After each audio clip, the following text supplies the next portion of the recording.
अस्सलातुस्सलाम अलैका रसूलुल्लाह व अला आलिका व अस्हाबिका या हबीबल्लाह अस्सलातुस्सलाम अलैका नबील्लाह व अला आलिका व अस्हाबिका या नूरुल्लाह। नाज़रीन कराम, अज असन नाल एक मशहूर शख्सियात जेड़े समाजी कारकुन और माहिर न वो मौजूद हैं जनाब गुलाम अब्बास साहब जी जी जेड़े कि काफ़ी माशरनी मामलात ने बारे जानने बहुत सारियां गल्लां ते अज स्टूडियो विच तशरीफ फरमान ते अस इन्हां कोलों कुछ माशरे ने बारे गल्लां बातां करसांगे कि ये जेड़ा असन माशरा है ये किस तरफ जा रहा है। असन जेड़ी नवीं जनरेशन है मतलब जेड़े बच्चे होने सन 10 साल तो 20-25-30 साल ने वो पहले दौर विच केह् करने होने सन ते हुण केह् करने ते पहले दौर नी चंगी गल्लां खड़ियां होनियां सन, अज नी चंगी गल्लां खड़ियां और माड़ियां गल्लां खड़ियां जी। ते तुसां गी अस सत बिस्मिल्लाह जी आए नु आखने आं असां प्रोग्राम ने अंदर जी जी। अस्सलाम वालेकुम। वालेकुम सलाम। जी जी। ते एह् अब्बास साहब असां मौजूद न ते तुस असें गी दस्सो कि असां ने जेह्ड़े बच्चे न कि अज्ज ने ओह् खास कोई बुराई उन्हां दे अंदर केह्ड़ी है कि अज जेड़ा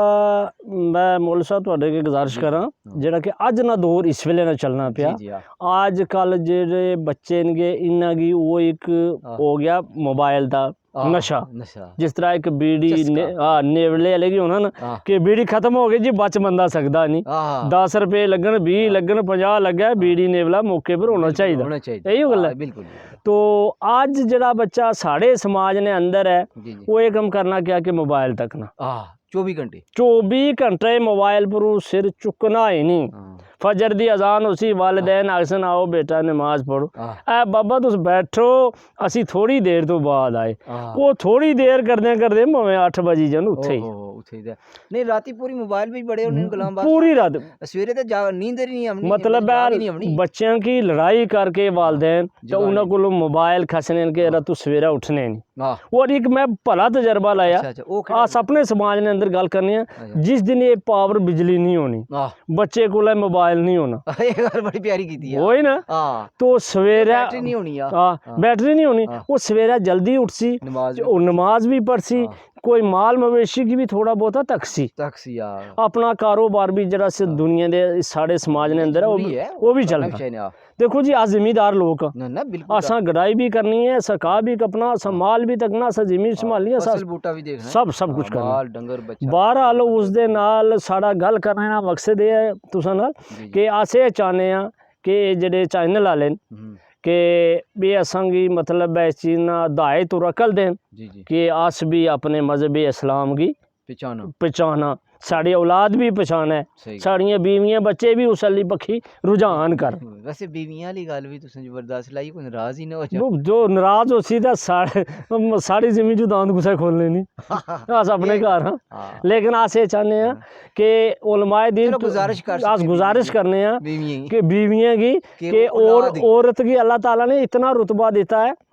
कि एक पासे 70 मर्द दुआ करे एक पासे एक औरत नेक और स्वालिया करे तो अल्लाह ताला को पहले कबूल अगर मां दे एक औरत है हाँ बिल्कुल उसने कदमां ने थल्ले एक जन्नत है तो वो भी कोई औरत है ना, वो भी तो औरत ही है औरत ने तो एक औरत ने मकाम आला है बड़ा बहुत बड़ा आला मकाम कीता है ना बिल्कुल अल्लाह ने अल्लाह दे रसूल ने कीता बिल्कुल इन्हां की रुतबा दिता बहुत बड़ा रुतबा दिता लेकिन संभालन ते तां संभालिया जांदा जिन्ना संभालना बेकदरी बेअदबी करदा फिर वो नतीजा भी सामने आ जाता है। बिल्कुल बिल्कुल बिल्कुल बिल्कुल ते इस वजह तो अस गुजारिश करने हैं कि अल्लाह ताला ने 2 रस्ते अता कर दिते जेड़ा बंदा नेकी करसी तो उस वास्ते जन्नत है। क्या बात है ना। तो जेड़ा बुराई करसी तो जन्नम उधर रखया है ना बिल्कुल तैयार है ना बिल्कुल तैयार है ना। तो वो कुछ केड़े लोकां वास्ते असां लोकां वास्ते। क्या बात है। ते ए गुलाम बास साहब तुस समाज ने बड़े अहम रुकन हो तो तुस कोई क्या मैसेज दसो कि असां जेड़ी नवीं जनरेशन है वो अच्छाई दी तरफ आ जाए खैर ने काम करे चंगे काम करे मां बाप ना कहना मन्ने। बिल्कुल जेड़ी औलाद मां बाप दा कहना मनदी है ना उस वास्ते जन्नत वाजिब है। बिल्कुल जन्नत है बिल्कुल है ना। अगर वालिदैन सवेरे बच्चों की खड़े करके आना बच्चा नमाज पढ़ो उसके कहने पर बच्चा नमाज पढ़ता है तो इंशाअल्लाह उस वास्ते जन्नत वाजिब है। बेशक तो फिर इयां जाए लोग थोड़े गल आखदे ने कि नहीं जी नमाज जेड़ी औलाद दी जन्नत है वो मां दे कदमां विच है। वो क्यों है कदमां विच कि उसदी पूरी गल की पूरे तरीके नाल मन्निया جیسی فرما برداری बिल्कुल अगर आसा ने अज वालदा या वालिद साहब नहीं तुसा ने नहीं मेरे नहीं तो असें की कदर है उस चीज़ दी कदर है ना यार अब साढ़े वाल साहब होंदे ते असां कोल कितनी खुशहाली सी कितने अस अच्छे लोग सन क्या बात तो कितनी साड़ी इज्जत और कदर सी और आज उन्होंने दुनिया तो चल बसने ना साड़ी कदर कितनी घटी है बिल्कुल कोई वैल्यू नहीं है अब अपने आप की जाना हर एक खवाना लेकिन पीछे मावनियां दवायां होनियां दवावां होनियां तो हजरत एक गुजारिश करना चाहना मैं भी जी जी इस चैनल दे जरिए नाल के खास कर माँ बाप ना प्यार हासिल करने वास्ते या माँ बाप ना एक जेड़ा वो दुआवां लेने वास्ते तुसां गी ये हदीस ना भी इरशाद रसूलुल्लाह सल्लल्लाहु अलैहि वसल्लम ने कि माँ बाप ने जेड़े तुसां हत्थ चूमा करो माँ बाप ने कदमां गी चूमो तुस माँ ने कदमां गी चूमना इस तरह समझाओ कि हदीस भी आया कि गोया अगर जिसने माँ ने कदमां गी चूमे गोया उसने जन्नत की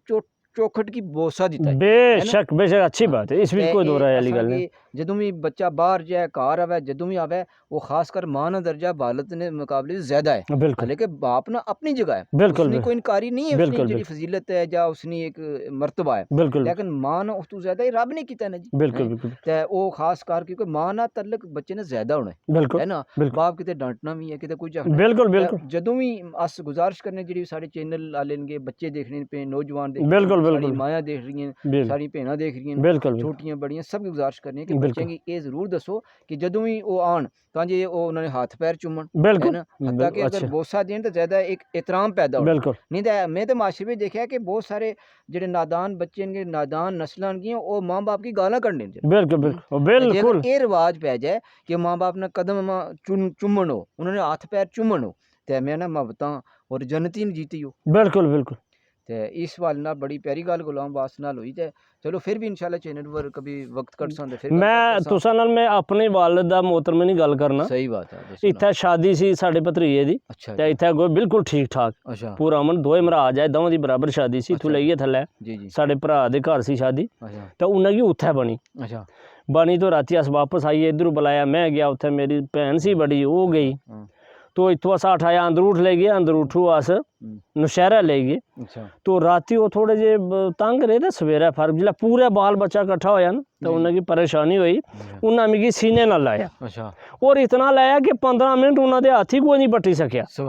इतनी बड़ी मोहब्बत की थी क्या बात है तो इतनी मोहब्बत अस कदे उन्हां नाल करने ते साडे वास्ते जन्नत है क्या बात है क्या बात ऐसी ना आज एक फजल और करम जेड़ा तुसां अल्लाह ना ते ये मां-बाप ने दुआ बिल्कुल बिल्कुल बिल्कुल साडा ईमान है बिल्कुल इंशाल्लाह साडा ईमान इस चीज चलो इस चैनल वालों की अस गुजारिश करनी है कि जितने भी सारे नाजरीन होंगे इस चैनल को देख रहे होंगे बिल्कुल जरूर अच्छी गल्लां सीखने वास्ते आसानी चैनल की लाइक करन सब्सक्राइब करन और बेल आइकन ना नोटिफिकेशन जेड़ा है वो बटन दबी गया ते नोटिफिकेशन जेड़ा है ऑन करी छोड़ मजीद अस इस चैनल पर मजीद अच्छी गल्लां कर संगे इंशाल्लाह तां जे मजीद अच्छी गल्लां जेड़ी होसनगी उसनी वीडियो तां जे नोटिफिकेशन तुस ऑन कीती उसी ते तुसां कोले पहुंच जासी बिल्कुल ते चलो बहुत बहुत शुक्रिया तुस साडे चैनल तशरीफ फरमाओ अल्लाह ताला तुसें जज़ाए खैर दे आमीन सल्लल्लाहु अलैहि हबीब सल्लल्लाहु तआला अलैहि वसल्लम।